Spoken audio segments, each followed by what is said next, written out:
Hello students, welcome to Zoology Classroom.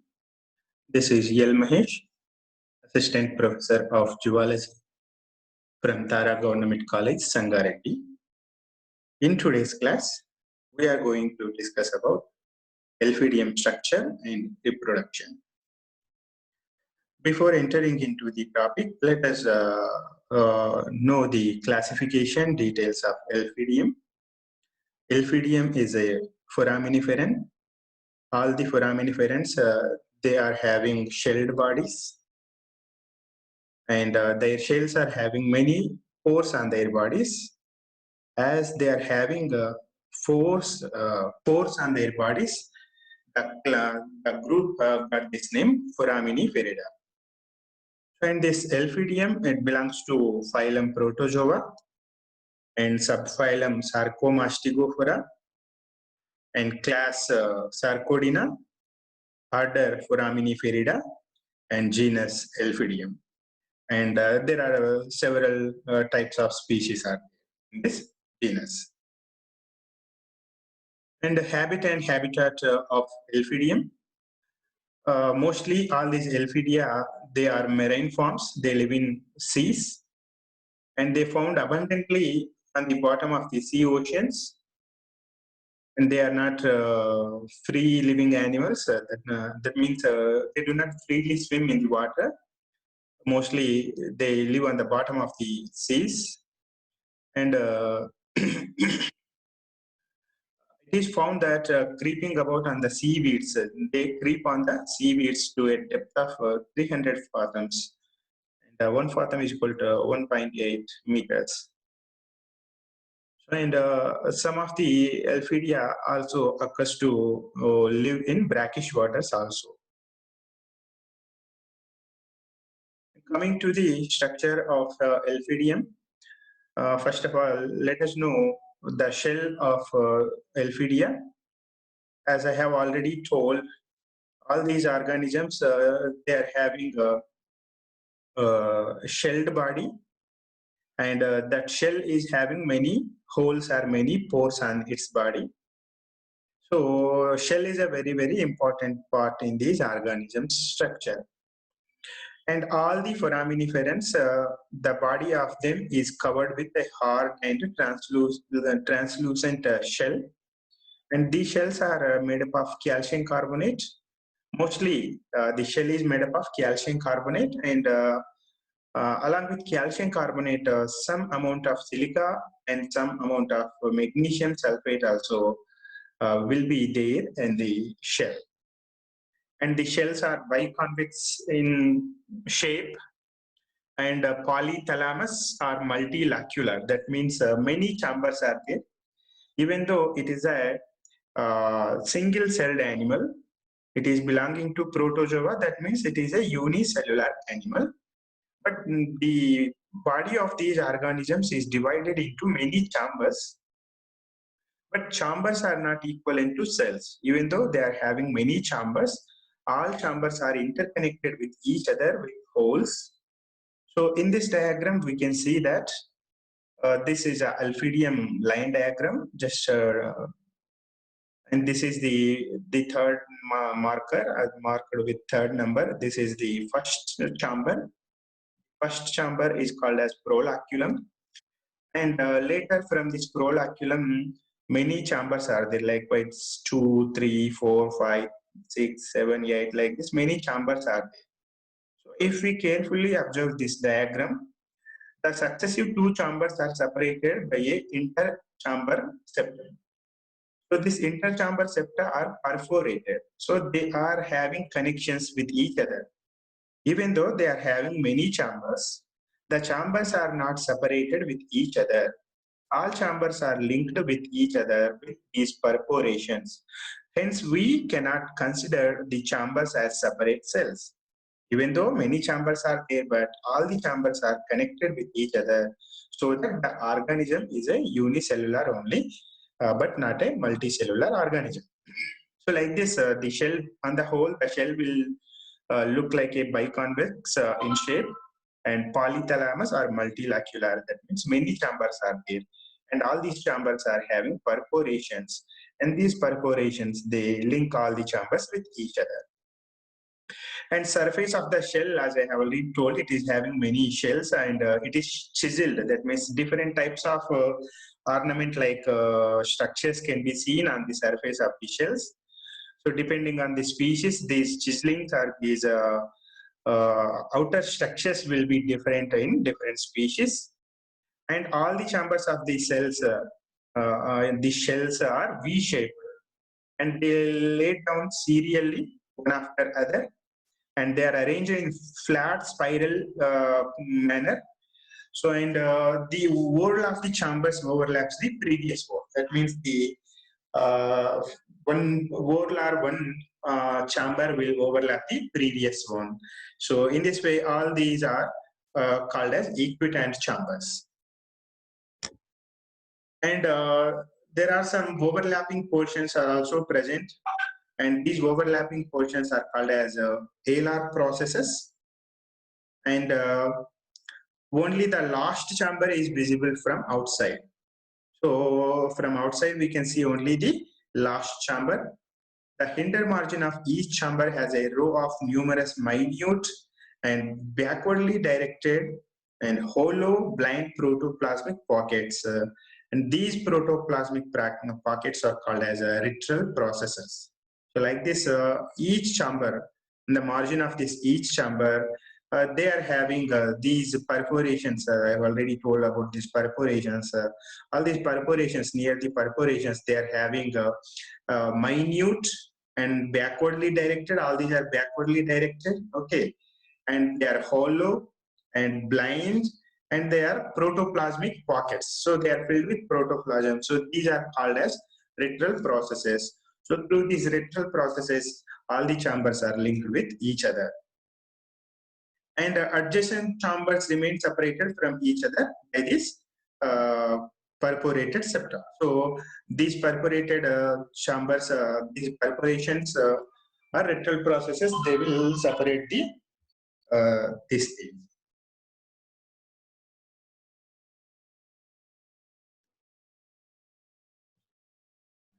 So like this, the adjacent chambers are separated from each other, even though that means not completely separated through these pores perforations. The cytoplasm and the things can move from one chamber to other chamber through this perforated.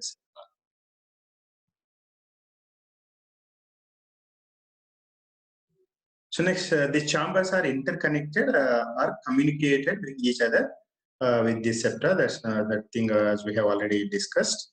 The outer wall opens to the outside by a row of large pores. So the outer wall only it is seen from the outside, and it is opened to the outside by a large row of pores. The chambers of the shell originate from the initial chamber or the first chamber, and this first chamber is called as a prolaculum. And this prolaculum may be small or large. In some organisms it is small, and in some other organisms it is large. So the small prolaculum, when the organism is having small prolaculum, that is called as microsphere. So in this diagram, the bee organism, it is having a small prolaculum. So it is called as microsphere, the first chamber. And the organisms which are having microsphere are called as microspheric organisms. And this one, this is having a bigger prolaculum. The organism which is having bigger prolaculum is called as megalosporic form, and the bigger first chamber is called as megalosphere. So like this, two types of organisms are there. This is called as dimorphism in these organisms. And here in this thing, we can see that they are having a biconvex shape. And next thing in these organisms, in the structure of this Elphidium is cytoplasm. So the cytoplasm can be divided into two types. One is inner cytoplasm, another one is outer cytoplasm. So inner cytoplasm, it is present inside the cell. So the total inside of the shell is considered as inner cytoplasm. So along with this inner cytoplasm, a thin layer of outer cytoplasm also will be there. And this outer cytoplasm, it is present on the outside of the shell. So outside of the shell also, a thin layer of cytoplasm is extended to the outside of the shell also. So shell is not practically, actually shell is not the outermost part in these organisms. Above the shell, there is a thin layer of outer cytoplasm also there. So unlike in many other protozoans, the cytoplasm is not differentiated into ectoplasm and endoplasm. So here we can divide this, we can differentiate the cytoplasm into inner cytoplasm and outer cytoplasm, but not as the ectoplasm and endoplasm. So the inner cytoplasm is very, very important one. All the important cell organelles are present inside this inner cytoplasm only. And the inner cytoplasm, it contains nucleus or nuclei, and food particles, minute vacuoles, Golgi apparatus, and mitochondria, endoplasmic reticulum, ribosomes, and brown granules or xanthosomes, which are apparently waste matter. So these xanthosomes, they store waste materials for some time later. They will excrete the waste materials to the outside of the cell. So all these different types of cell organelles are present inside the inner cytoplasm only. And contractile vacuoles are not present in these organisms. Contractile vacuole, usually they are present in freshwater organisms, but not in the marine water organisms. So next thing in this structure of Elphidium is nucleus. So the cytoplasm of the megalosporic individuals will contain only one single nucleus. So, and in the case of microsporic individuals, the cells, they will contain many nuclei. So, and the nuclei is a vesicular structure, and it possesses many nucleoli in its nucleoplasm. And the next important thing in the structure of Elphidium is rhizopodia. The rhizopodia are in the form of numerous fine and often very long, slender, thread-like structures. And these thread-like structures, usually they often branch with each other, and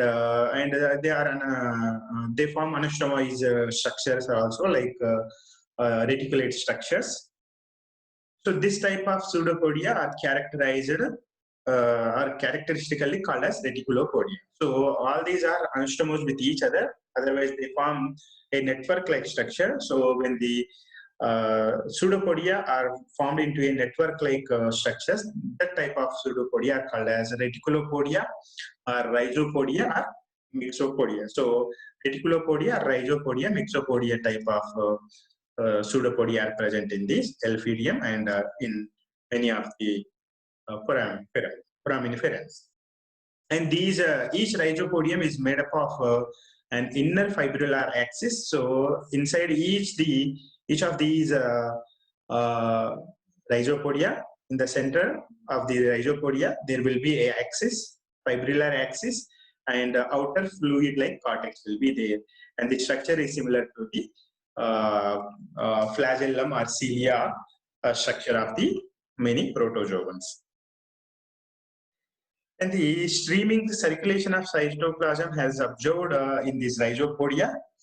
And in fact, temporary exchanges of the outer cytoplasm can be withdrawn within the shell. So outer cytoplasm, temporarily it can be extended to form these rhizopodia or pseudopodia, and whenever the rhizopodia is not required, the cytoplasm is withdrawn into inside of the shell or inner cytoplasm, then rhizopodia size will be decreased, or rhizopodia may disappear also. So depending on the necessity, rhizopodia will be formed and they will be disappeared.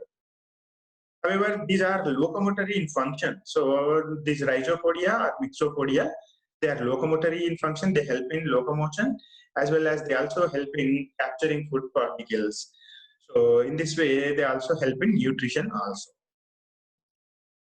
And dimorphism is very, very important feature in this Elphidium. So as I have already told, two types of forms are there in this Elphidium. One is megalosporic and another one is microsporic. And the two forms are outwardly indistinguishable from each other, but differ in internal organization. So when we look these organisms from outside, we cannot distinguish them mostly. Only the size of the prolaculum will be a little different. Even though that is very small part in this organism, prolaculum, so that with our naked eye we cannot distinguish them properly. But inside their bodies, there is a lot of difference in these organisms. So the differences can be tabulated or tabulated in this slide. So microsporic forms, they are less abundant in number. So at any given time, given point of time in a species, the number of microsporic forms are very less, whereas megalosporic forms number is very abundant, or they are very high in number. In microsporic forms, the size is very small, and megalosporics, as the name suggests, they are big in size. And microsporic forms, they are multinucleated, that means they will have many nuclei in them. And megalosporic forms, they are uninucleated, only one single nuclei will be there. And size of the nuclei also will be different. Microsporic nuclei will be small in size, and this single nucleus will be bigger in size. And prolaculum, initial or first chamber prolaculum will be small in microsporic forms, and prolaculum will be large in megalosporic forms. And these microsporic forms, they reproduce asexually by multiple fission method, and megalosporic forms, they reproduce sexually by isogamy. So these two diagrams, they give an idea of the structures of this megalosporic form and microsporic form. This is microsporic form and this is megalosporic form. And locomotion in this Elphidium. So how these organisms, they locomote or they move from one place to another place. As I have already told, with the help of Rhizopodia only, they will translocate from one place to another place. And they will creep slowly with the help of these Rhizopodia, and seaweeds are on the bottom of the ocean. And Rhizopodia are arranged in bundles around the shell. And these Rhizopodia, they contract and expand. In this way, the contractions and expansions of these Rhizopodia help in locomotion for these organisms. Nutrition in Elphidium, and they are holozoic organisms. That means they engulf the whole particles, whole minute particles, minute organisms. The food consists of diatoms and algae in these organisms, and other protozoa also, and some micro crustaceans also will be eaten by this Elphidia. And the nutrition type are from capturing food, how it takes place. Let us see. So the network-like Rhizopodia are said to secrete an external mucus layer, and in this external mucus layer, the food particles will be entangled. And later, the mucus layer also contains proteolytic secretions, which help in paralyzing the prey organisms. As we have already seen, the organisms, these Elphidia, they are eating diatoms, algae, other protozoans, and some micro crustaceans. So all these are living organisms only. So to paralyze them, these organisms, they require some proteolytic enzymes also. So these proteolytic enzymes also are present in the mucus layer. So with the help of these proteolytic secretions, the organisms are made paralyzed, and the paralyzed prey organism will be eaten by these organisms. So in order to capture this food into the inside the inner cytoplasm, the the Rhizopodia, they will shrink or they will become small in size. Otherwise, they are withdrawn into the shell. So that in this way, along with cytoplasm, along with these Rhizopodia, the food particles also will be taken inside the cytoplasm. And here in this thing, we can see that the Reticulopodia, the cytoplasm, it will be circulating like a stream. So in this circulation process also, the food particles, like here in this slide, we can see in this diagram, we can see this. This is a food particles. So all these food particles, they will be withdrawn into the cytoplasm. The food is digested almost exclusively outside the cell only. So as I already told, the mucus layer is having many proteolytic secretions or proteolytic enzymes. So all those are helpful in digesting the food particles. So digestion, mostly digestion takes place outside the shell only, and remaining digestion takes place inside the cell. And coming to the reproduction in Elphidium. So this Elphidium exhibits alternation of generation in its life cycle. This is very, very special feature. And what is alternation of generation? If an organism is having two forms, one is asexual form, another one is sexual form. If the two forms are alternated in the life cycle, that means if asexual form generates sexual forms and sexual form generates asexual forms, such type of life history is called as alternation of generations. The same thing can be seen in these organisms also. So in these organisms also, asexual forms are microsporic organisms and sexual forms are megalosporic organisms. So microsporic forms produce megalosporics and megalosporics produce microsporic forms. So in this way, they will continue alternately these two forms. So here in this slide also we can see that microsporic form through multiple mitotic divisions or asexual reproduction, they produce amoebulae. These amoebulae, they will become young megalosporic forms. So through asexual reproduction, microspores are forming megalospores. And the fully matured megalospores, they produce gametes, two types of gametes, male gametes and female gametes. So by the fusion of these male gametes, female gametes, zygotes will be formed. And these zygotes, after meiosis, they will undergo mitosis and they will produce young microsporic forms. So like this, microspores are alternated with megalosporic forms. So this type of life history is considered as alternation of generations. So let us see how the asexual reproduction occurs in these organisms.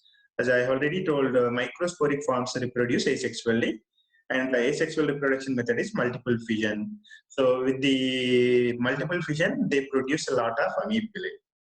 So how the amoebulae are formed? Nuclei creeps out of the shell, and so as we have already told, microsporic forms, they are having many nuclei, and all these nuclei, they creep out of the shell or they come out of the shell. So here in this diagram, we can see that this is the microsporic form. The small dot-like structures are many nuclei. So all these nuclei, they creep out of the cell, and each nuclei can collects around it some amount of cytoplasm. So and later around the cytoplasm also, small amount of plasma membrane also will be formed. So this like this, the cytoplasm is divided, and they will form many small amoebulae like cells. So these amoebulae are small cells. They will be liberated to the outside of the body. So these are called as amoebulae cells. Amoebulae cells are also called as agametes. So like this, these agametes or amoebulae will be formed. And later these amoebulae, once they grow in size, the amoebulae, first amoebulae, it becomes the prolaculum. It secretes the first chamber or prolaculum. Later, successively, many next chambers also will be secreted from the cytoplasm of these organisms. So like this, amoebulae, initially amoebulae, they will become, finally they will become megalosporic forms. So in this way, this simply like this multiple fission method. So already there are many nuclei are there. So cytoplasm will be divided, and each nuclei is surrounded by a small amount of cytoplasm.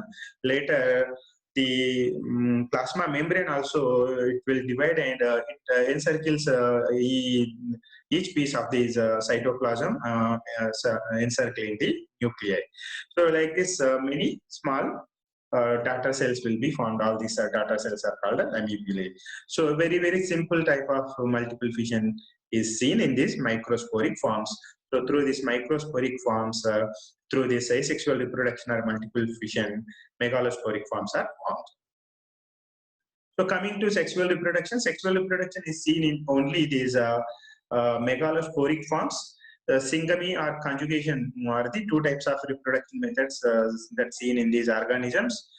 So, and first of all, what happens, nuclei first breaks up, it is broken. They are having only a single nuclei. The single nuclei will be divided into many small nuclei. Later, each small nuclei collects a small amount of cytoplasm around it, and later it will become a small data-like cell. And these data-like cells, they also develop couple of one or two couple of flagellae-like structures also, so that they can be easily or freely swim in the water. So once they form these flagellae-like structures, they will be released into the water, and now these data cells are called as gametes. So the gametes are called as isogametes. Why? Because male gametes and female gametes both appear same in size and in structure, so that there is no differentiation in between the male and female gametes, so that they are called as isogametes. And these are haploid in nature. So these isogametes are haploid in nature. Later, these isogametes, once they released into the water, and different isogametes released from different types of different megalosporic forms, they will fuse with each other to form zygotes. And this is called as isogamy. Why isogamy? Why? Because the gametes that are fertilizing are similar in structure, so that is called as isogamy. So as a result of this isogamy, zygote will be formed, and this zygote later it will be developed into microsporic form. So like this, each zygote, after some time, it secretes the first shell around it, then it becomes the prolaculum. Later, as the time passes, many new chambers also will be added to it. Like this, after a couple of months, it will be developed into a fully developed adult microsporic form. So in this way, sexual reproduction occurs in these organisms. So with this, today's topic is over. Let us meet in next class with some other topic. Thank you all.